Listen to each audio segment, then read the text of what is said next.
Hi guys, this is Preeti and you are watching my dissolution. In this video, I'll be going to learn about the peptic ulcer.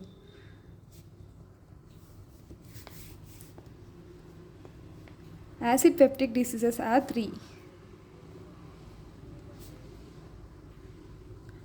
Three diseases are there. That is heartburn, peptic ulcer.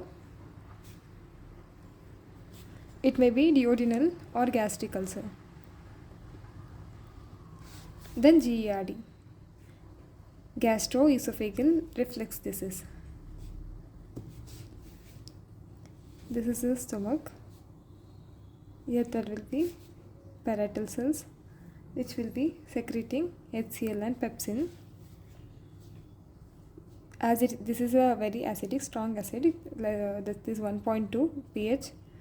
If it goes into the esophagus, you will see gastroesophageal reflux disease due to the lack of the tone in the lower esophageal sphincter.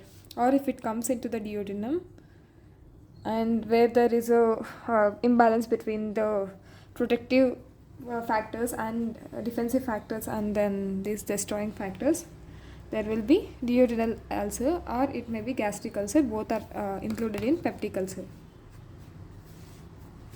First, brain. If you eat food, there will be, if you see food, there are three phases of secretion, that is cephalic phase, gastric phase or intestinal phase. That time brain gets stimulated and then from brain the vagus nerve come, which is a 10th cranial nerve, parasympathetic, so it increases the secretions. It releases neurotransmitter called acetylcholine, which acts on the histaminocytes in GI tract, where they'll be having acetylcholine acts either on M receptor or N receptor, that is muscarinic or nicotinic receptor. Here in GI there will be M1 receptors. It acts on that receptors to release histamine. Histamine acts on the H2 receptors in the parietal cells and secrete HCl.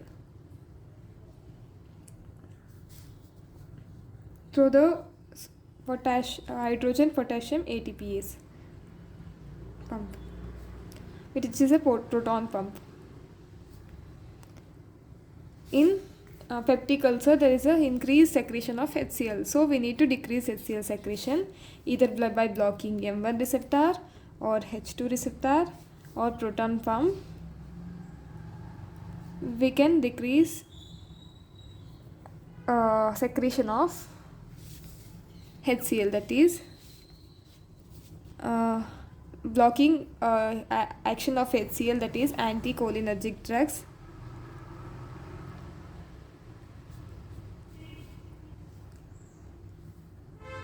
That block M receptor or blocking H2, that is H2 blocking. Next, blocking proton pump, that is proton pump inhibitors, or there are prostaglandins which increases mucus secretion, decreases acid secretion and also increases the blood flow. This will be protective action against the peptic ulcer, so we can give prostaglandin analogs.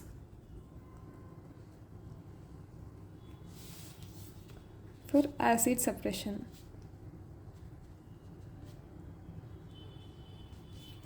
But PPI are the drug of choice. Next, acid neutralizers, which are nothing but antacids like eno and all. These are fastest, promote pain relief.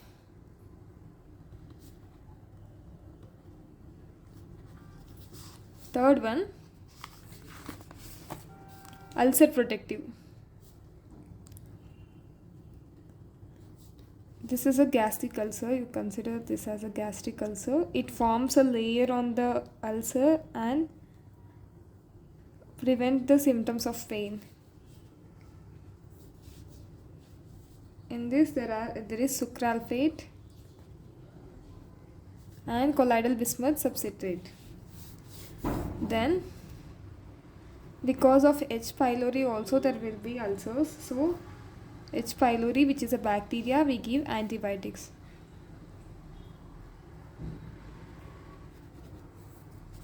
Then there are some miscellaneous that we need not to know, like that will be over information.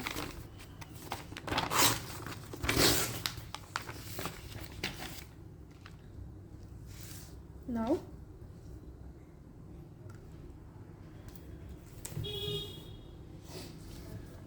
these are drugs like anticholinergics, H2 blockers, PPI. Drugs are pyrenzepine, tilenzepine. H2 blocker, tidine, cimetidine, ranitidine. Proton pump inhibitors, omeprazole, pantoprazole. Still so many other esomeprazole, rabeprazole, all those. I'll say two examples. The effectiveness of each thing. Effectiveness in decreasing HCl production.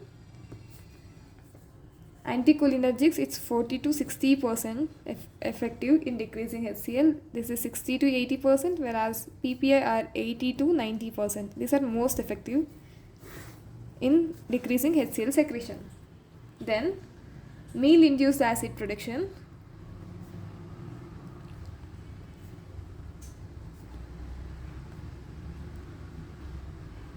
You're taking a meal, then suddenly HCl level increases. This all three will reduces meal-induced acid production. Then nocturnal acid production.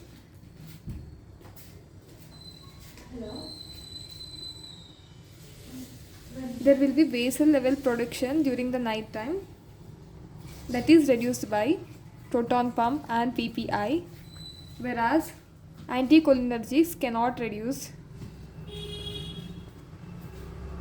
basal secretion. And anticholinergic side effects are atropine like symptoms, that is dry mouth, decreased all secretion, urinary retention and constipation, all those will be there. So anticholinergics are not used. Now coming for proton pump inhibitors. Proton pump inhibitors all end with a prazole, like omeprazole, esomeprazole, pantoprazole, rabeprazole, dexrabeprazole, ilaprazole. All these. Mechanism of action of these drugs, they irreversibly inhibit potassium hydrogen ATPase pump. These irreversible may be suicidal inhibition or hit and run drugs. Here they are hit and run drugs, or covalent bond inhibitors. To remember potency and efficacy, we have a code Dilropada.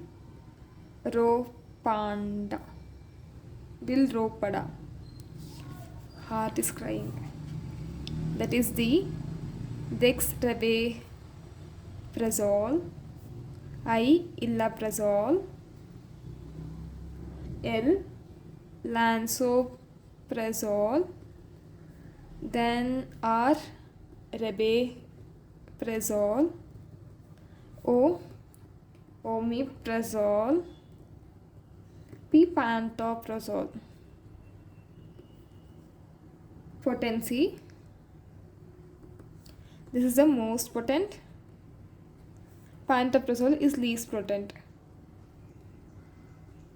This is a decreasing order. This is the most potent. This is a pantoprazole is the least potent. Then efficacy. Potency is nothing but, so pantoprazole is required in a large quantity to provide effective therapeutic use. Least potency means with a least dose only it provides physiological effect. All are equal efficacy.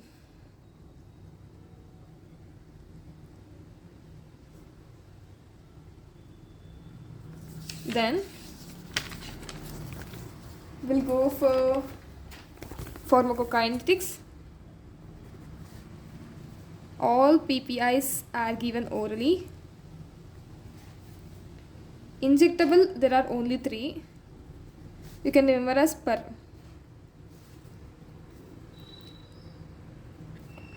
P. Pantoprazole. E is omeprazole or rabeprazole. Then prodrugs. All PPI are prodrugs. They are converted into active form, which is sulfonamide. The half-life of all is 1.5 hour to 2 hour or 2 to 4 hour, but duration of action is 2 days, 2 to 4 days, because these drugs irreversibly inhibit hydrogen potassium ATPase. For further synthesis of these, it requires 2 to 4 days. So the duration of action is 2 to 4 days, even though the half-life of these drugs is 2 to 4 hours. Fastest acting PPI is omeprazole. Then these PPIs are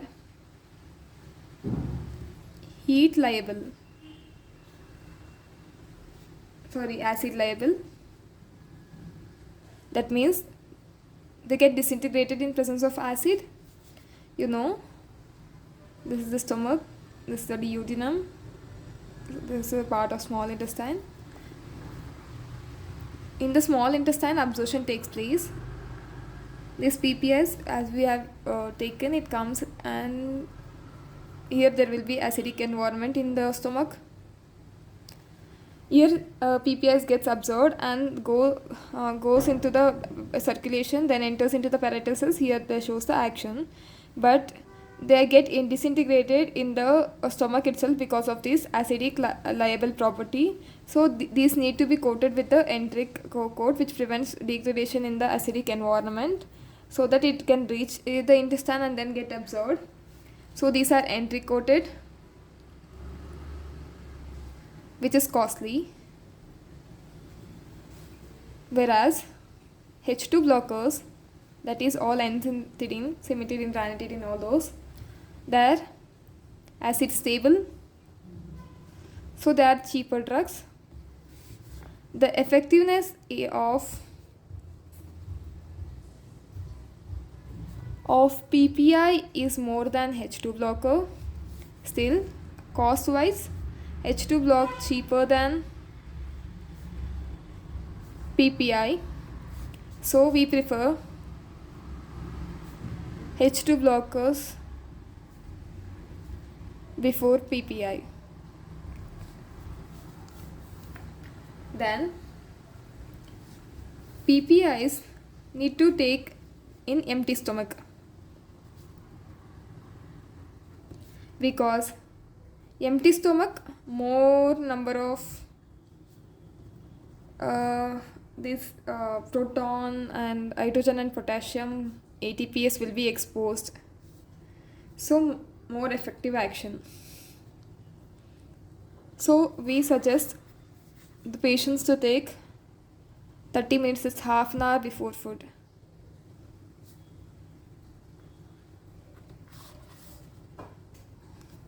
All PPIs metabolized by CYP2C19 enzyme, which will be present in liver. Maximum CYP inhibitor is omeprazole. Least CYP inhibitor, there are two drugs, that is rabeprazole and pantoprazole.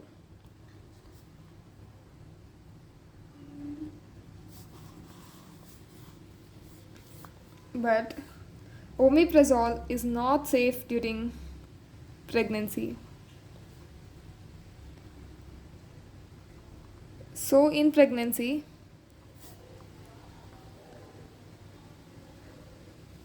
we give lansoprazole, which is safest in pregnancy. This CYP2C19 also metabolizes clopidogrel, which is a prodrug. After metabolized by the CYP2C19, it gets converted into active form, which has antiplatelet action.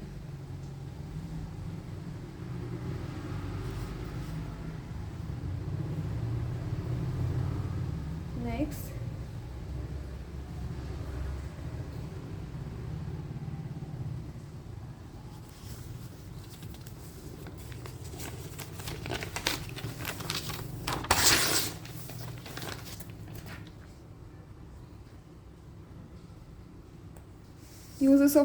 coming for the uses of PPI, proton pump inhibitors. We use in five different conditions. This is a drug of choice in peptic ulcer.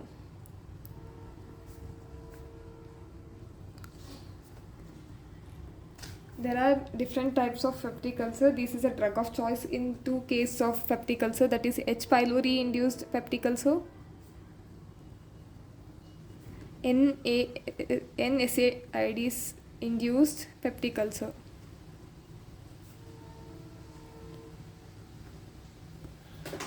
NSAIDs inhibit prostaglandin synthesis. Prostaglandins were doing protective mechanism in maintaining the gastric mucosa.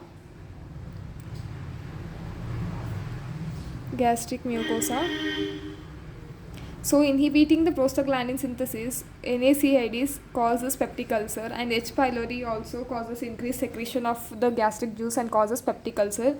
In these two conditions, we use PPI as a drug of choice, and it's also drug of choice in GERD, gastroesophageal reflux disease. It helps in decreasing acid secretion and close lower esophageal sphincter. To close that, we use prokinetics. That means increases the peristaltic movement. Example, domperidone. Then third use will be in case of gastric bleeding. There will be heavy bleeding. There won't be clot formation, because even though there is a clot formation, this clot is like neutralized or like destroyed by this acid. So we need to decrease the acid production as soon as possible. So we give IV PPIs. That is, you can remember IV as per pantoprazole, is omeprazole, rabeprazole. And in case of aspiration pneumonia,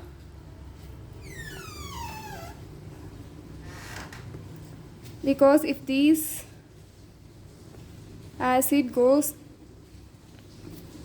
in a retrograde direction, it causes aspiration pneumonia. During anesthetic conditions, during surgeries we give anesthesia, that conditions aspiration pneumonia can occur. That time we give PPIs along with prokinetics. Prokinetics which causes the forward movement of the acid and prevent the retrograde direction movement, and these are helpful. In aspiration pneumonia we give PPIs and prokinetics. In the fifth condition, ZE syndrome, that is Zollinger-Ellison syndrome or gastronoma, that is cancerous condition of this gastric tissue where there is a excessive production of acid, and this is also known as tumor gastrenia.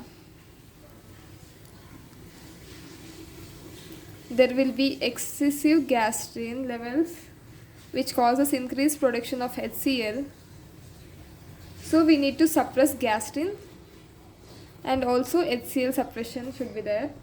To suppress HCl we use PPIs. To suppress gastrin we use octreotide.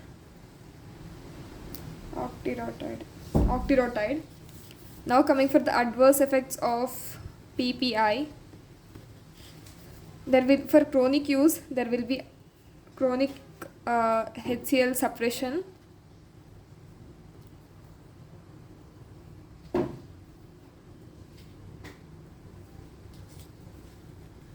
Usually PPIs are safe, so there won't be any adverse effects. Adverse effects won't be there. On chronic use, it causes three main adverse effects, that is micronutrient deficiency,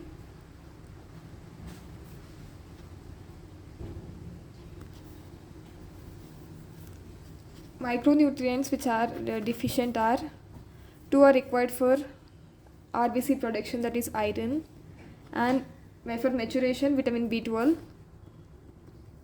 Iron deficiency causes iron deficiency anemia, whereas vitamin B12 deficiency is such a way that megaloblastic anemia is not seen. Still there will be deficiency of vitamin B12. Megaloblastic anemia not seen. Then there will be increased chance of infections. Infections as CCS, that is Clostridium difficile infection, community acquired pneumonia, code is CCS, acquired pneumonia, and spontaneous bacterial peritonitis.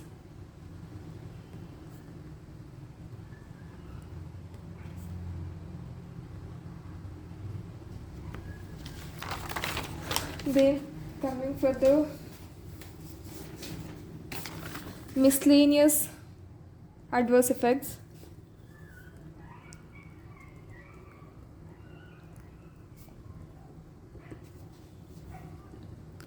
As I told, on chronic use there will be increased secretion of gastric levels which causes growth of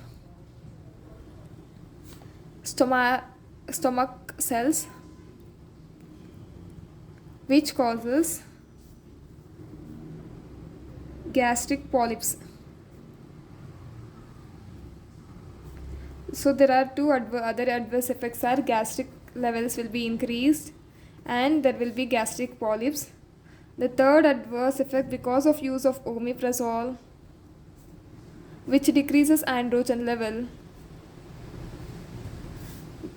we can see gynecomastia,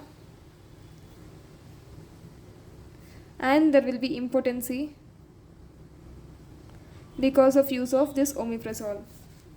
And the fifth one will be renal failure Alzheimer's disease. Then coming for the H2 blockers.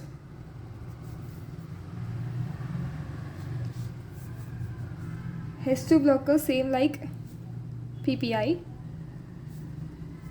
but H2 are preferred than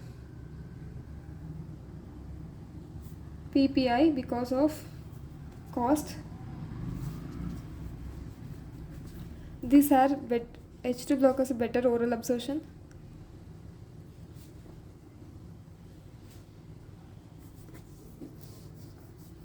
Next, prostaglandins. H2 blockers are cimetidine, ranitidine, famotidine, oxetidine, all those. Prostaglandin analogs, that is PGE1, misoprostol.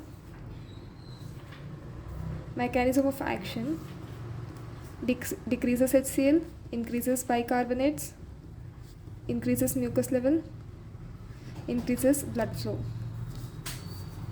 Use: only NASIDs induced peptic ulcer. But still the drug of choice is PPIs only in this condition also. Because NSAIDs blocks prostaglandin analogs helps in preventing that. Like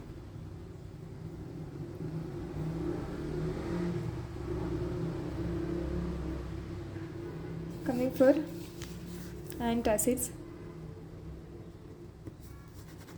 These are basic in nature, like neutralize acid.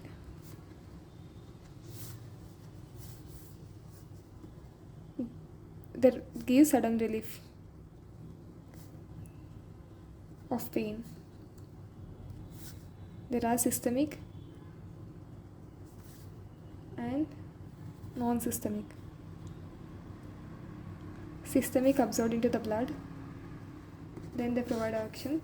Sodium salts.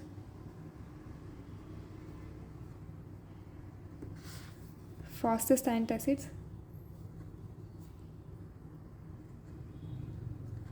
Example: sodium bicarbonate and sodium citrate. Sodium bicarbonate reacts with HCl and produces carbon dioxide. This carbon dioxide leads to the stomach distension.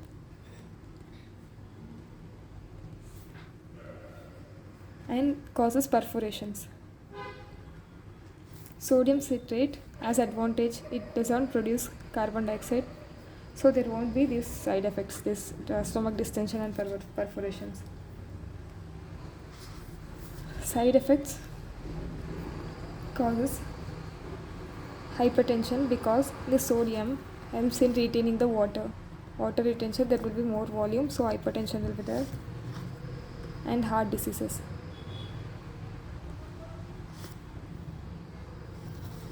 Next, coming for the calcium salts. These are drug of choice in renal failure and osteoporosis, because it also prevents the peptic ulcer, and also it prevents the osteoporosis because calcium will help in the bone formation. And in renal failure, there will be no conversion of vitamin D into active form, so the calcium will be low in the renal failure also, so it helps in preventing that conditions. Next, coming for the non-systemic.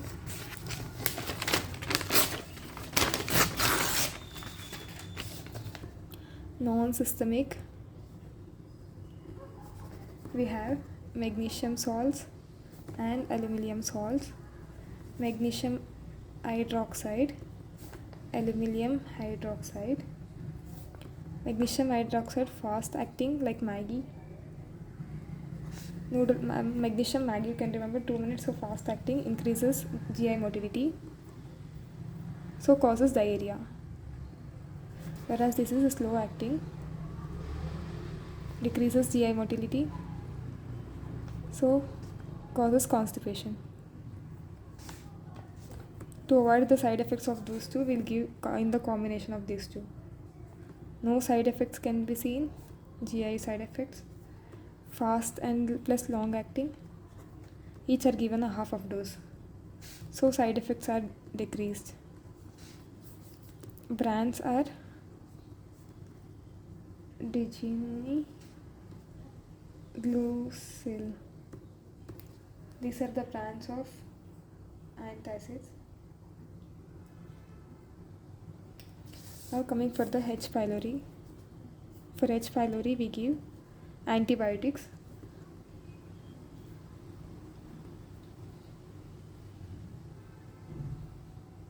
As these are bacteria, we give antibiotics.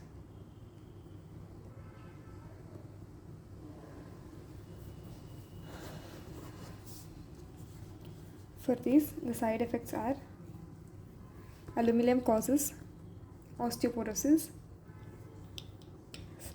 Aluminum decreases phosphate level, 3O43 minus level in brain and bone. In bone, it causes osteoporosis. In brain, it causes encephalitis. Next, coming for ulcer protective. It requires acidic pH less than 4, pH less than 4 for polymerization. This is the stomach. Here there will be ulcer. It forms a protective layer. For this polymerization, it requires acidic pH 0.4. Examples: CBS and sucralfate. Su means sucrose.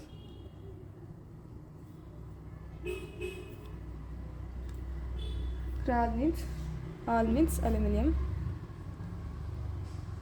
Fate means sulfate.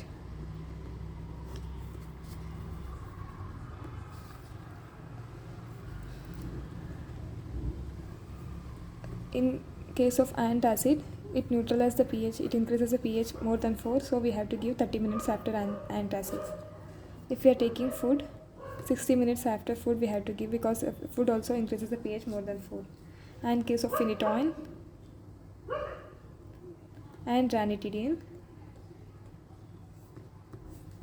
there will be in this two, as sucralfate contains aluminium, it decreases GI motility.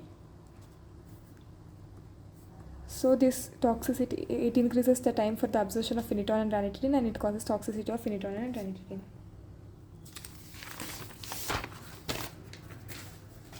Next, coming for colloidal bismuth subcitrate. Subcitrate and subsalicylate acids will be there. Mechanism of action: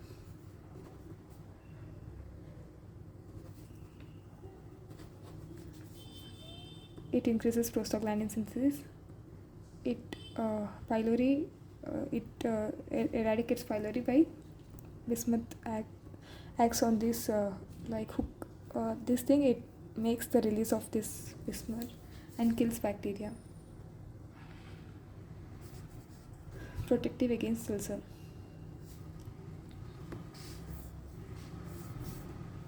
These are used in treatment of peptic ulcer and traveler's diarrhea. Side effects: bismuth cause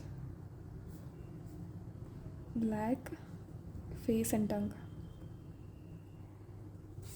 In bone, it causes osteoporosis. Antibiotics. These are used in GERD, peptic ulcer, and cancers like maltoma. The drugs are A, B, C, T, and M. A for amoxicillin, B for colloidal bismuth subcitrate, C for clarithromycin, D tetracycline, M for metronidazole and tinidazole. According to the guidelines for the treatment of H. pylori, at least two PPIs should be used, or else PPIs with H2 blockers. Duration should be 10 to 14 days. We have triple regimen and quadruple regimen. Triple regimen includes PCM and PCA. PCM, PPI, clarithromycin and metronidazole.